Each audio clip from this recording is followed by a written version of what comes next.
ಪ್ರಿಯರೇ, ದಿನದ ಬದುಕಿಗೊಂದು ಕ್ರಿಸ್ತನ ಈ ದನಿ ನಮ್ಮೆಲ್ಲರಿಗೂ ಪ್ರೇರಣೆ ಆಗಲಿ. ಪೂಜಾ ವಿಧಿಯ ಸಾಧಾರಣ ಕಾಲದ 8ನೇ ವಾರ, ಮೇ 30, 2026 ಶನಿವಾರ. ಸಂತ ಮಾರ್ಕನು ಬರೆದ ಪವಿತ್ರ ಶುಭ ಸಂದೇಶದಿಂದ ವಾಚನ. 11ನೇ ಅಧ್ಯಾಯ 27ರಿಂದ 33ರವರೆಗಿನ ವಚನಗಳು. ಆ ಕಾಲದಲ್ಲಿ ಯೇಸು ಮತ್ತು ಶಿಷ್ಯರು ಪುನಃ ಜೆರುಸಲೇಮಿಗೆ ಬಂದರು.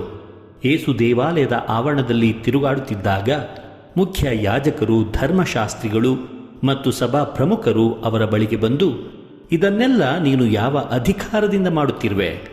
ನಿನಗೆ ಈ ಅಧಿಕಾರವನ್ನು ಕೊಟ್ಟವರು ಯಾರು ಎಂದು ಕೇಳಿದರು.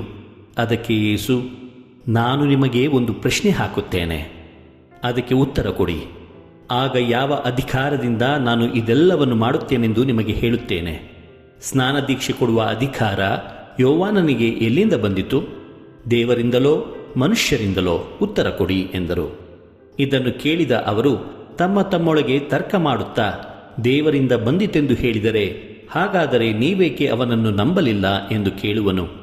ಮನುಷ್ಯರಿಂದ ಬಂದಿತು ಎಂದು ಹೇಳೋಣ ಎಂದರೆ ಅದೂ ಆಗದು ಎಂದುಕೊಂಡರು. ಯೋವಾನನು ನಿಜವಾದ ಪ್ರವಾದಿ ಎಂದು ಸರ್ವರು ನಂಬಿದ್ದರಿಂದ ಅವರಿಗೆ ಜನರ ಭಯವಿತ್ತು. ಆದುದರಿಂದ ಅವರು ನಮಗೆ ಗೊತ್ತಿಲ್ಲ ಎಂದು ಉತ್ತರ ಕೊಟ್ಟರು. ಅದಕ್ಕೆ ಯೇಸು, ಹಾಗಾದರೆ ನಾನು ಕೂಡ ಯಾವ ಅಧಿಕಾರದಿಂದ ಇದನ್ನೆಲ್ಲ ಮಾಡುತ್ತೇನೆಂದು ನಿಮಗೆ ಹೇಳುವುದಿಲ್ಲ ಎಂದರು. ಪ್ರಭುವಿನ ಶುಭ ಸಂದೇಶ. ಕ್ರಿಸ್ತರೇ ನಿಮಗೆ ಸ್ತುತಿ ಸಲ್ಲಲಿ. ಚಿಂತನೆ. ಕ್ರಿಸ್ತನಲ್ಲಿದ್ದ ಅಧಿಕಾರ ನಮಗೂ ಸಿಗಲೆಂದು ಪ್ರಾರ್ಥಿಸೋಣ. ಪ್ರಭು ಯೇಸುವಿನಲ್ಲಿ ಆತ್ಮೀಯರೇ, ಮುಖ್ಯ ಯಾಜಕರು, ಧರ್ಮಶಾಸ್ತ್ರಿಗಳು ಮತ್ತು ಸಭಾ ಪ್ರಮುಖರು ಯೇಸುವಿನ ಅಧಿಕಾರದ ಬಗ್ಗೆ ಪ್ರಶ್ನೆ ಮಾಡುತ್ತಾರೆ. ಪ್ರಶ್ನೆ ಮಾಡುವ ಮೂಲ ಉದ್ದೇಶ ಯೇಸುವಿನ ಬಗ್ಗೆ ತಿಳಿಯುವುದಾಗಿರಲಿಲ್ಲ. ಯೇಸು ಮಾಡುತ್ತಿದ್ದ ಒಳ್ಳೆಯ ಕಾರ್ಯಗಳನ್ನು ನಿಲ್ಲಿಸಿ ಯೇಸುವನ್ನು ಅಪಖ್ಯಾತಿಗೊಳಿಸಲು ಈ ರೀತಿಯ ಪ್ರಶ್ನೆಯನ್ನು ಕೇಳುತ್ತಾರೆ ಅವರೆಲ್ಲರೂ ಸೇರಿ. ಯೇಸು ಸ್ವಾಮಿ ಅವರ ಪ್ರಶ್ನೆಗೆ ಮರುಪ್ರಶ್ನೆ ಹಾಕಿ ಅವರು ಹಾಕಿದ ಬಲೆಗೆ ಅವರನ್ನೇ ಸಿಲುಕಿಸುತ್ತಾರೆ. ಅಧಿಕಾರವೆಂಬುದು ಇನ್ನೊಬ್ಬರಿಗೆ ಆದೇಶಗಳನ್ನು ನೀಡುವ ಅಥವಾ ನಿಯಮಗಳನ್ನು ಜಾರಿಗೊಳಿಸುವ ಶಕ್ತಿ, ಇನ್ನೊಬ್ಬರ ಕ್ರಿಯೆಗಳನ್ನು ನಿರ್ದೇಶಿಸುವ ಅಥವಾ ನಿಯಂತ್ರಿಸುವ ಅಧಿಕಾರ. ಈ ಅಧಿಕಾರ ಸಾಂಪ್ರದಾಯಿಕವಾಗಿ ಬರಬಹುದು ಅಥವಾ ಕಾನೂನುಬದ್ಧವಾಗಿ ಸಹ ಗಳಿಸಿಕೊಳ್ಳಬಹುದು. ಆದರೆ ವ್ಯಕ್ತಿಯ ವರ್ಚಸ್ಸಿನಿಂದ ಪಡೆಯುವ ಅಧಿಕಾರವು ಮೌಲ್ಯವಾದುದು. ಇದು ವ್ಯಕ್ತಿಯಲ್ಲಿರುವ ಪ್ರಾಮಾಣಿಕತೆ, ನೈತಿಕತೆ, ನಿಷ್ಠೆ, ವಿಶ್ವಾಸಾರ್ಹತೆಗಳಿಂದ ಪಡೆದುಕೊಳ್ಳುವಂತಹದ್ದು.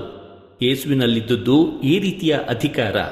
ಯಾರೂ ಕಸಿದುಕೊಳ್ಳಲಾಗದಂತಹ ಅಧಿಕಾರ ಅವರಲ್ಲಿತ್ತು. ಕ್ರಿಸ್ತನಲ್ಲಿದ್ದ ಅಧಿಕಾರ ನಮಗೆ ಸಿಗಲು ಕ್ರಿಸ್ತನಂಥ ಪ್ರಾಮಾಣಿಕ ಬದುಕು ನಮ್ಮದಾಗಲೆಂದು ಪ್ರಾರ್ಥಿಸೋಣ. ದೇವರು ನಮ್ಮೆಲ್ಲರನ್ನು ಆಶೀರ್ವದಿಸಲಿ.